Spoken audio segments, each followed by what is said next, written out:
Hello and welcome back to Pokemon News. Today we're going to be covering the the announcement that Hisuian Typhlosion is going to be the next Mightiest Mark raid for Scarlet and Violet. Hisuian Typhlosion is going to be that next 7-star raid, like I predicted in our last 7-star raid video, following up Hisuian Decidueye. Typhlosion is going to be a Fire Terra type, having its primary typing as the Terra typing for this raid. It seems that the original the original starters that were already given raids had their Hisuian Pokemon's second typing, so now the Hisuian forms are having their original typing, something that Nintendo's doing. This raid will be available from November 3rd to November 5th, and then again the following weekend from the 10th to the 12th.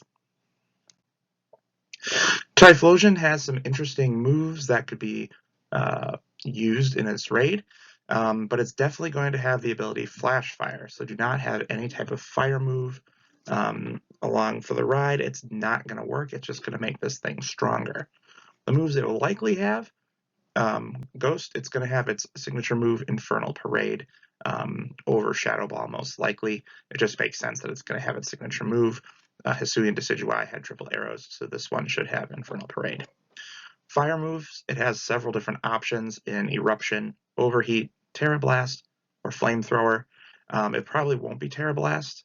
It'll probably end up being Eruption or Flamethrower, but those are the possible fire stab moves it's going to have. It does have the grass move Solar Beam, so Solar Beam is a distinct possibility, so water, rock, and ground types might not be actually the best choice for these raids, because you could get hit with that really powerful Solar Beam. And it also has access to fighting type move Focus Blast, once again an inhibitor for rock type counters for Typhlosion. It does also have access to Hyper Beam, probably won't have that move. Support moves it could possibly have at transition points: Calm Mind to raise its special attack and special defense, Will-O-Wisp to burn the Pokemon you're attacking with. It could possibly do the Resto Chesto Berry strategy that Mewtwo did, but I kind of doubt it. I don't think they'll pull that twice. And then it also has access to Sunny Day, which is a very likely addition of its moveset, so it can power up its stab fire moves. It's highly unlikely, but Typhlosion does learn a lot of really great physical moves, so it's possible they might build it as a mixed attacker instead of just a special attacker. And if they do that, there are a lot of other moves that it could learn that could be very helpful in making it harder to defeat, but this is very unlikely. Just a quick rundown of some of those moves, though. It does get Aerial Ace as a flying type move. It does have 3 different ground type moves it learns in Bulldoze, Stomping Tantrum, and Earthquake, so some pretty powerful moves there. Good against our rock and ground type friends. It's got the Psychic moves and Headbutt. It's got Electric move for water types, Thunder Punch and Wild Charge. It does have Iron Head and Play Rough, which would be good against a lot of Dragon Pokemon, which resist Typhlosion's moves. So I came up with 2 kind of, I don't know, rough draft Pokemon strategies for defeating this Typhlosion in battle. The first one is a bulky Rain Setter like Goodra. Goodra's dragon typing resists most of Typhlosion's attacks, so Fire's not going to be doing as much damage. That Solar Beam's not going to be doing a lot of damage. The fighting type move's not going to do a lot of damage against Goodra. I'm pretty sure Ghost is neutral, so Ghost would still hit it for a normal amount of damage, but you're limiting their options there. You can give it either Sap Sipper to completely negate that Solar Beam, or you can give it Hydration so you can keep it healthy in case it wants to try to use like a Will-O-Wisp or something like that. And then you want to give it the item Leftovers, or potentially you could also give it Shell Bell. Either way, you just need something that'll help heal. Move-wise, you're going to want to bring Rain Dance with a Goodra team. Rain Dance is going to be able to negate the Sunny Day that we're thinking that this Typhlosion is going to be bringing, so you can cancel out their Sun with Rain, making their Fire type moves even weaker. Acid Spray is a great move as it lowers special attacks. You can make it so they are going to be doing less damage to you with Acid Spray. Your main attack move here is going to be Muddy Water, and then you could also bring Life Dew as a way to heal your friends. you'd want to bulk up this Goodra, high hit points, high special defense, and then a little bit of special attack. So this is definitely more of a support Pokemon, but it can still do some damage with Muddy Water in the rain. Second build would be a speedy attacker. Either Salamence or Roaring Moon really fits this dynamic. Salamence is a Dragon Flying type. It's going to resist Solar Beam and the fire attacks, all of that.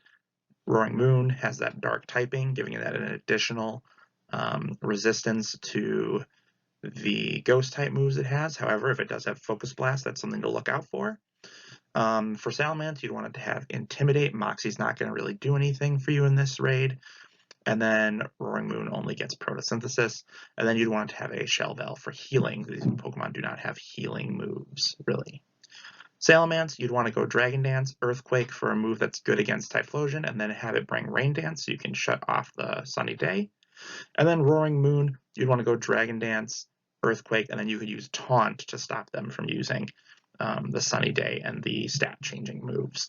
And then for either Pokemon, you'd want to go high attack, high special defense, and then hit points for survivability and high damage attacks.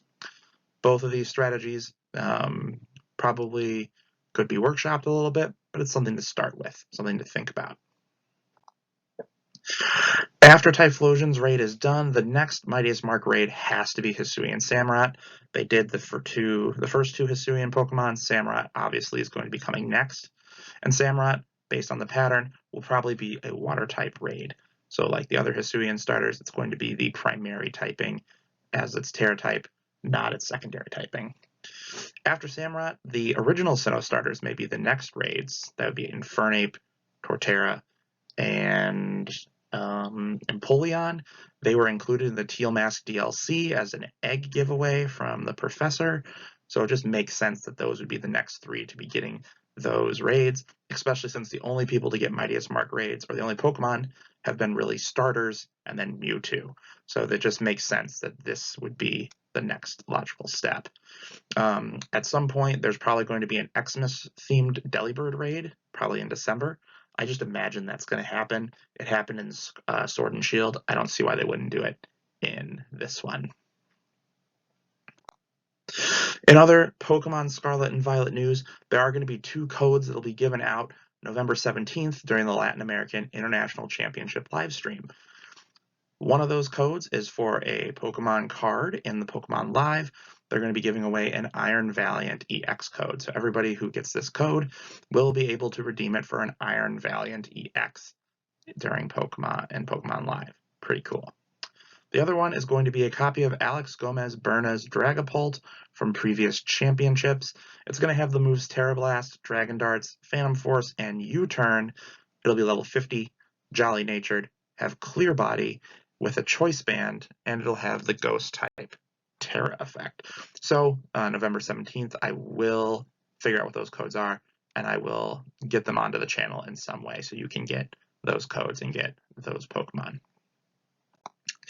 Thank you so much, and happy hunting, trainers, on your latest Mightiest Mark challenge. I hope all the Halloween events that happened recently went well for you, and you got all the things you were hoping to get from those. Until next time, thanks again. This has been Pokemon News.